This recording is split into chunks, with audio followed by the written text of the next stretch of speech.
She's heard of the murder, but did not see it, sire.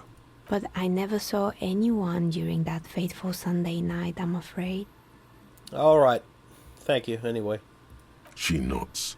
Anything else, officer? Where are we, anyway? What is this place? We're inside the chimney of an old central furnace. It's strange, I know. She looks at the ruddy bricks that make up the walls. Even though they've been repainted, there are still signs of coal-black soot here and there. But when I arrived here, all the other rooms were taken, so I had to build myself a makeshift home. Besides, I don't really have to pay any rent here, so that's a plus. When she arrived here, there was no room anywhere else. She must have known the other businesses. Do you know what happened to other tenants? Everyone else is gone. More or less. Are you interested in anyone specific? She adjusts the yellow scarf that covers her hair. Oh, quite a lot of them spring to mind. There was a terrifying taxidermied bear in the cellar. Oh boy, the fabled Revershow ICT. You're in for a treat here. She smiles and leans closer, hands on her knees, like a stand-up comedian ready to tell a story. The place was owned by two guys who had some rather innovative ideas about marketing. The bear was one of them. Now ask me about their other ideas. Why not just explain their other ideas rather than make me play Indeed. ball? What were the other ideas? Okay, it was giving me an opportunity to say, fuck you. But what were the other ideas? There was really just one. And it involved picking out the prettiest girls in the neighborhood and paying them 20 cents per hour to man the booth. And by man the booth, I mean slump behind the counter with a face that could maim you if you ever dared to disturb their bored magazine browsing. She leans back, disapproving. Just like the young lady at the fucking Frit store. Sounds like she really doesn't know how to be a female ally. You know what? That's true. Her feminism is lacking. Fritta does the same thing. That's what I just said. I know a girl just like that. She works in Frit as a cashier and she's not particularly friendly. Employing silky teenage girls is a widespread practice, yes. Unfortunately, they always come in packs. I'm talking about acne-ridden girlfriends and gorilla-like boyfriends loitering near the shop. At least that's what happened with Revershow ICT. And they already had the bear. She closes her eyes as if remembering something painful. What about the bear? The bear. She repeats, pressing thumbs into her temples like trying to suppress a headache. It didn't work out then? Of course not. The bear was terrifying. No one wants ice cream guarded by a hostile apex predator. To make matters worse, the fridge didn't work too well either, and half the ice cream came out malformed and partially melted. Pathetic. Eventually, Revershow ICT lost the price war to its rival, Glace 5000. Glace 5000 sold caramel sundaes for only 5 cents a piece, out of regular fridges. I killed the bear. I unplugged it. You did what? She rolls her swivel chair an inch closer to me, unsure whether she heard you right. I had to kill the bear. To become the bear. I can see. She nods, eyeing me up and down. The taxidermist who made it said it was his vision beast. He said he met his vision beast while high on desiccants. He called it Megatherian. Yeah, that sounds about right. Sounds cool. What's a vision beast exactly? It's an imaginary beast that guides you through life by telling you to do more drugs, mostly. It's like a less culturally grounded and more hedonistic spirit animal. Maybe this wise and noble beast can guide you toward those amphetamines you've been craving. Hey, do you think that vision beast could guide me towards some amphetamines? I don't, officer. You should stay away from drugs and vision beasts. That is close-minded and ignorant. Anyway, now you know the story of the fallen ice cream empire. She seems almost sad finishing the story. Some dust beams swirl in the afternoon air. Her eyes follow it idly. Little sparkling embers under the window. Anything else? Another failed business, perhaps? I've been here for a long time. Did someone here make stuffed animals? I saw mounts lying around. You mean Mr. Fabron, the taxidermist? No, he mostly just did drugs. But what drugs exactly? I need to know what drugs he was doing for my police report. He got high on some weird taxidermy chemicals.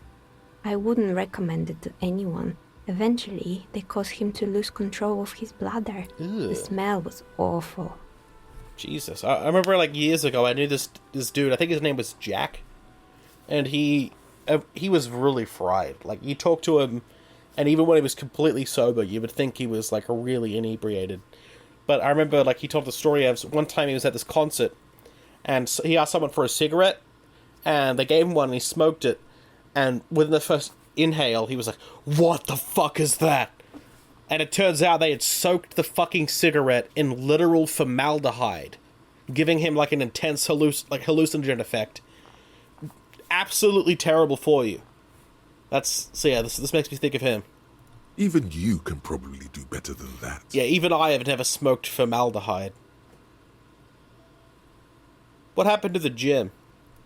It wasn't merely a gym, it was Artemitep's boxing club, a community project created to steer at-risk youth away from drugs and crime. Who was Artemitep? A kind man from Zemsk. I heard he had some trouble with the law when he was younger, and that's why he wanted to start the gym, as his way of giving back. Maybe that's what Kuno needs, a community-centric boxing club. Kuno? Who's Kuno? He's a little ginger gremlin who likes to defile dead bodies. Oh yes, you mean the kid with the sailor's mouth. Yes, I've heard him yelling profanities in the backyard. She looks out of the window. It's oddly quiet there at the moment. If I had to guess, he's back in his Kuno shack, snorting what little meth he has. I think it would take more than a gym to help that kid. Yeah, judged from the kids I've met so far, it didn't really work, did it? It didn't. If anything, it made the youth situation in Martinez even worse. At some point, someone started a rumor that the punching bag downstairs was full of amphetamines. Jesus. You should have known it. I should have. I should have fucking checked it. It's not really full of that. No one would store their drugs like that. Yeah, but what if it is? Eventually, the coalition took away the funding and the club went bankrupt. This was a few years ago. It's gotten much more peaceful around the plaza ever since. What's up with all the broken windows? Was that Kuno as well? Oh, this one's a mess.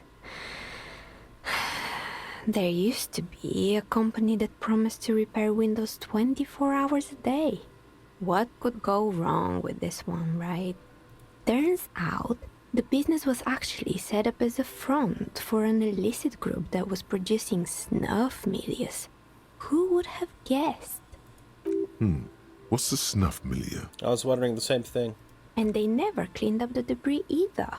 Now it's just littering the hallway and I have no idea how to get rid of it on my own. Cool, they're very cool about the debris, but what's a snuff milieu? It's a sub-Rosa radio station that broadcasts real murders with real victims. Some people pay good money to get off on it. Jesus Christ. So it's like radio snuff films. That's fucking dark, but it does make me think of one of my favorite Family Guy bits. This is worse than the time I went over to your uncle's to watch that snuff film. Are they really gonna kill that girl? Peter, please, people are trying to watch. Nothing changes in her tone as she says that, as if it's just another piece of information to lay out for the world. What does she mean to get off on it? I don't want to hear about this sick shit anymore. Good call. She lets the thought go. I found the building's intercom, but it's not working. Oh, right. I hope you didn't try to ring me. She rubs her forehead. Her scarf has left a faint line on her dusky skin. I think none of those doorbells work, including mine. I'm still in the middle of connecting the wires. Sorry about the confusion.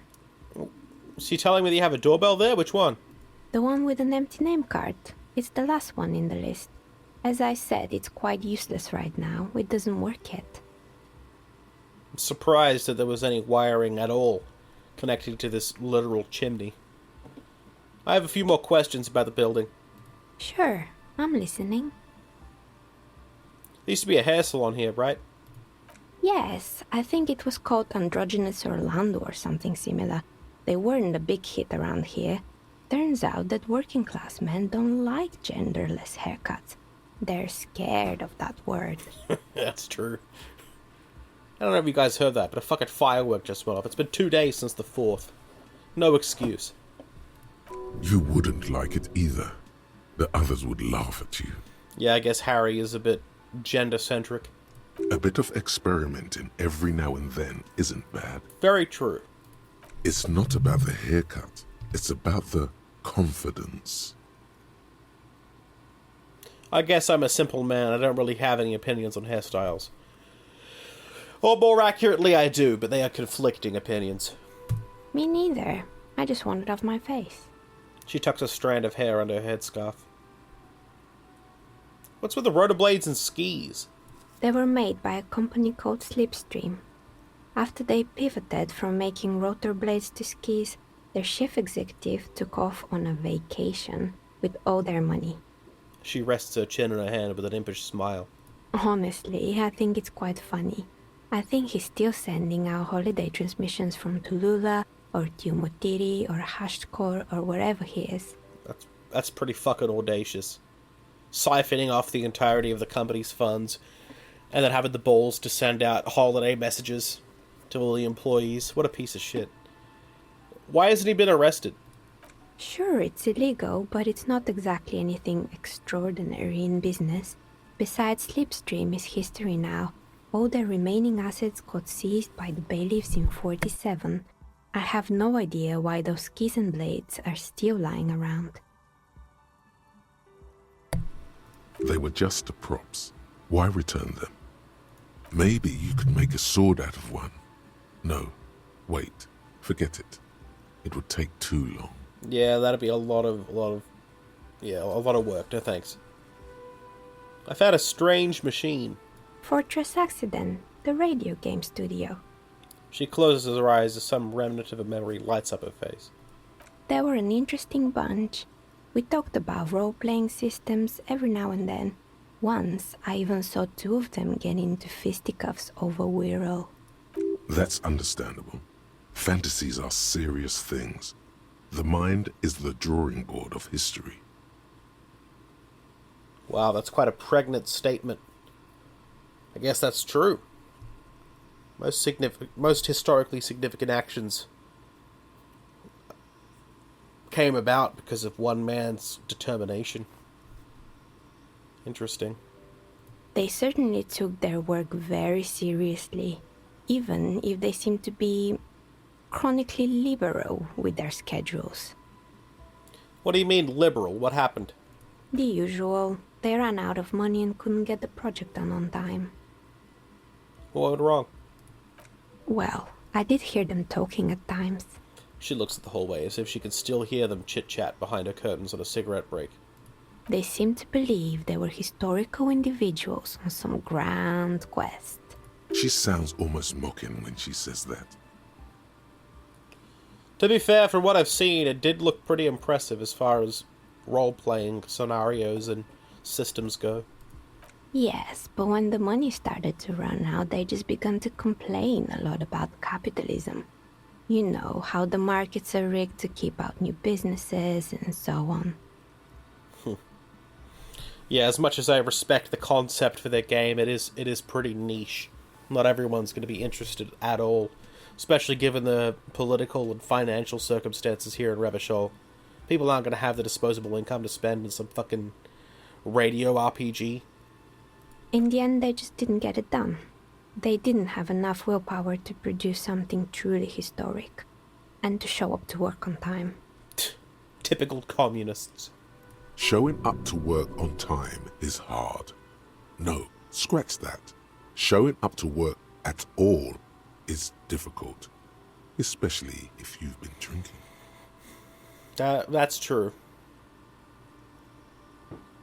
They should have just tried harder. They had everything they needed to succeed. Still, not everyone is going to make it. That's the nature of the game. The result is 1 on a 20-sided die. Interesting. She rolled a die and it came up 1. What does that imply for us? Anything else? I found some creepy mannequins. There used to be a fashion atelier here, but I have forgotten the head designer's name. They were doing well for a couple of years, until the insect rights activists came. Insect rights activists?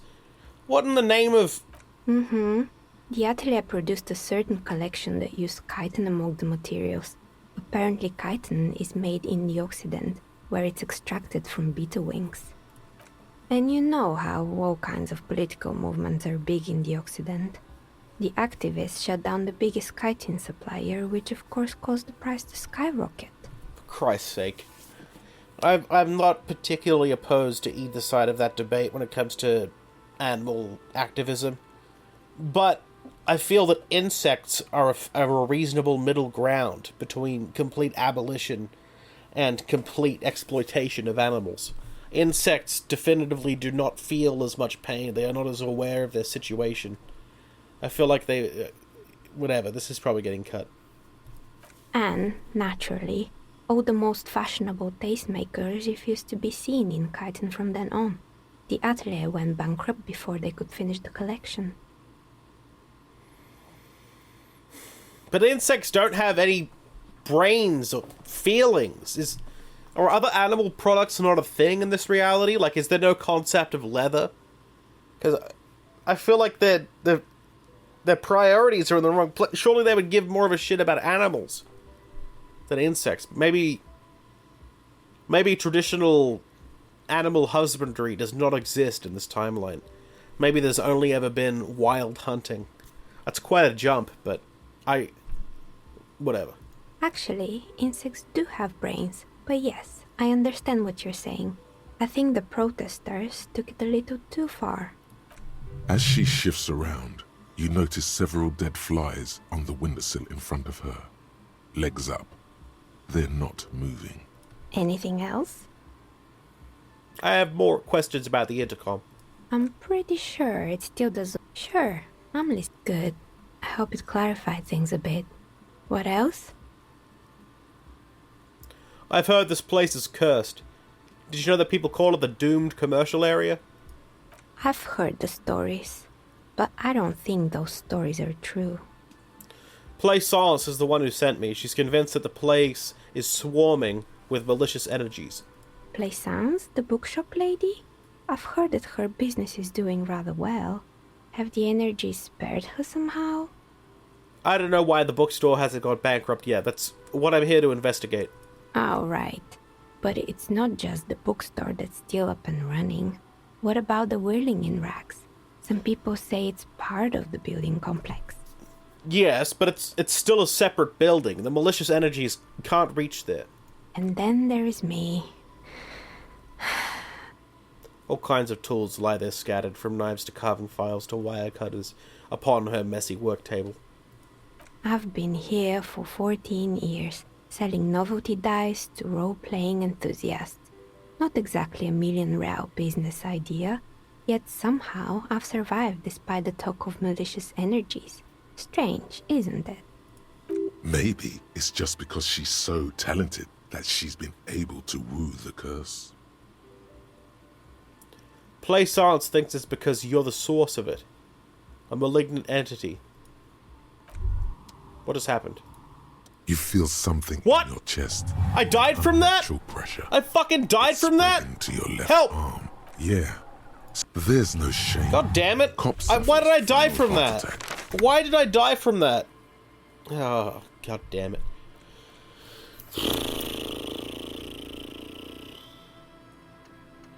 Naturally, we just lost a ton of progress. God damn it.